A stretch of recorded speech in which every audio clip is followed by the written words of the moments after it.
It's been a while in Gran Turismo 7 since I last did a cash cow build for Le Mans, or indeed for any circuit that you want to use it on at the 700 point level. Now there are a ton of different cars that you can use. I prefer to use the Veyron. I've done like 4,000 miles on my Veyron so far.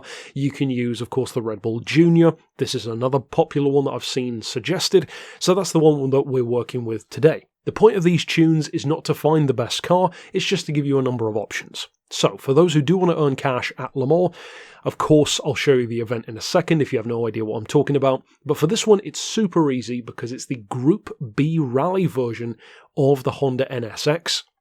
And in terms of what to fit to the car, it's super easy, because being a motorsport prepped vehicle, it already has most of the stuff fitted. You do want your racing hard tyres. You could go for intermediates or heavyweights if you want to, but with four-wheel drive, you don't necessarily need it, so I'll leave that down to you. The downside to intermediates is that you do wear through them quicker, so again, you'll have to decide for yourself. Interestingly, this is actually a car where the constant adjustments of point levels in each update has actually benefited the car, because I built this months ago and it was right under 700, but then the exact tune that was right under 700 dropped to like 670 something. So it's now more powerful, lighter and faster than it was, which is pretty cool. Now, as far as the suspension, we've got the lowest ride height front and rear. As far as the anti-roll, that's all the way up to 8, 38 on the compression for the dampers with 44 on the rebound, 3.2 for the frequency front and back, 2 degrees of camber, 0.5 toe in on the back and 0.10 toe out on the front, again for stability. As far as the diff, I've opted for a fairly stiff setup, which is 10 and then 5 all round for acceleration and braking with a 50-50 split. The 50-50 split, of course, just means you've got optimum grip, especially in the rain.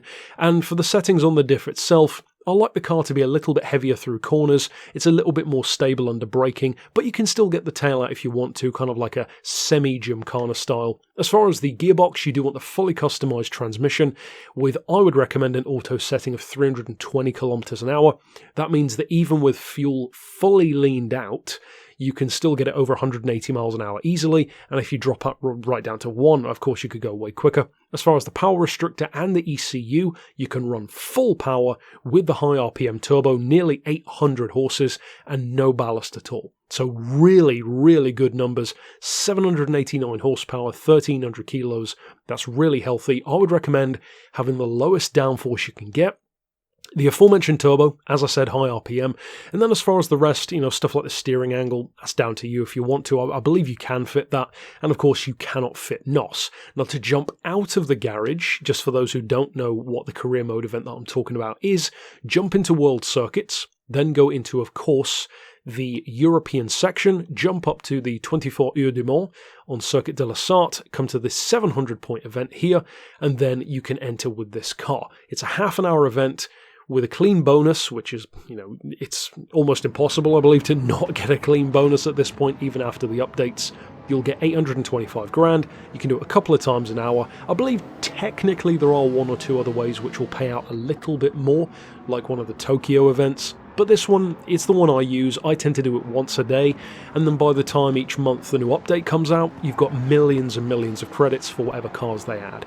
So, without any further ado, we'll jump into the race itself so that you can see what the car is like in practice, of course.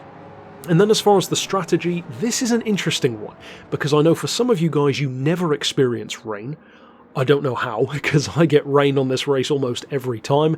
The one that I was doing here was my experimental race, so I was still kind of relearning with how the points have changed on the car, how it would actually fare. You can get 4 laps out of this thing's fuel tank if you lean it right out. So technically, you could actually take it down a couple of notches and get even more performance if you wanted to, because I actually did lose a couple of spots when I pitted in. A couple of the cars passed me, but it was no issue at all. You caught up to them almost immediately. But it is interesting how it has changed the way the race breaks down. With the weather really bad, it's still a great car to work with. The fuel is fantastic, the performance is fantastic, and it's pretty easy to drive. Plus, even if you choose to buy the car instead of winning it or whatever, it's 450 grand, so it's not even expensive. If then you do decide to use this build, or indeed any of the other Cash Cow event builds that I've put here on the channel, there's a ton of different ones, Camaro, there's Modern, Classic, Road, Race, then of course I hope you have a ton of fun with it, of course, and earn plenty of cash. But that's it for this build. Of course, stick around for more on the channel, and I'll see you next time with more. But for now, as always, thanks for watching.